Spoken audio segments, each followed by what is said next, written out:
好，来继续来看行政院来通过2400亿的海空战略提升计划采港特别条例草案。甲永年无共款的是，这条预算被全部摕来做国造的武器系统，充分来展现着家己的国家家己救的决心。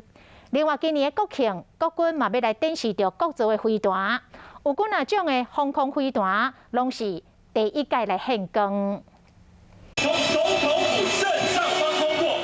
立法小组喷出3色的彩烟，当年的国庆大会拢将气氛带到最高潮。今年国庆对了CH4舰直升机要挂历史上上大面的国旗入场，空军 F-16V 顶将会参加空中的分列式。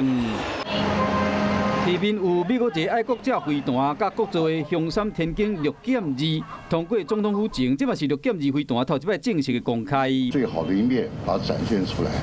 那国庆国防自主能力嘛，展现伫明年国防的预算，甲永年做法无共款的是，甲美国买武器拢编入年度预算。国产武器系统，这是另外纳入上限2400亿的特别预算。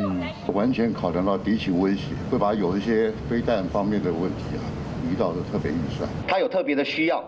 跟时间在赛跑，它的量必须把它变特别预算，否则会有排挤年度预算其他项目的这个可能。国防不是不要，但是要量力而为，确实需要，我们也会认真的来从国家安全的角度来思考。